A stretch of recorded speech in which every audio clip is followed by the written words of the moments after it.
So, after looking for the Jesus of the dirty manger and looking for the Jesus of the weeping eye, uh, looking for a vulnerable Jesus in the manger, looking for a compassionate Jesus in Galilee, Job is now looking. The big question is who can I trust? And he realizes that his wife, who he calls foolish, which I think is quite funny, his wife is not trustworthy in terms of spirituality. She wants to stick by him, but she knows that if she says give up on God. He knows that his friends who've sat with him for a week in glorious silence, just empathizing with him, just being with him, what a great example, then show him a poor example of what they say. And he calls them worthless physicians, all of you, he says.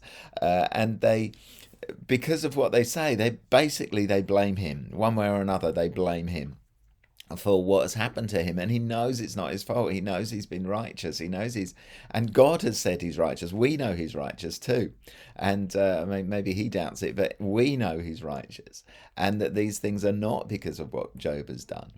And so Job is looking for someone he can trust, and in this moment of revelation, in I think it's chapter 13, he says, "Though he slay me, yet I will trust him."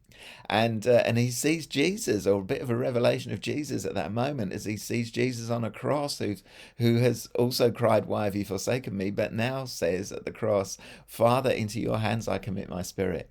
Jesus at the cross is committing himself to the Father. He's trusting the Father. He's praying to a God who feels distant, and then he's committing himself to the Father and trusting him. And Job is doing the same. He's modeling Jesus for us. And so there's a whole load of beautiful questions around this, a whole load of questions around philosophically as to leap in the dark, trusting God despite the circumstances, seeing God in the midst of the horror, hanging on in there, leap of faith, Kierkegaard, Sartre, those people who sort of want us to authenticate ourselves by trusting, by leaping, by making choices. And Job's choice is to trust God in this horror. And maybe some of us have had experiences of that where we've just decided, despite the circumstances around us, despite the evidence against us, despite the suffering that we're going through, that we will simply trust God. And for others of us, this is a more of a pastoral thing. How can we encourage people to put their faith in God despite the horrors around them? How can we ourselves make a prior decision to trust Jesus even in the hardest of difficulties? So all of those things are really worthwhile. Our thoughts and our prayers, our discussion.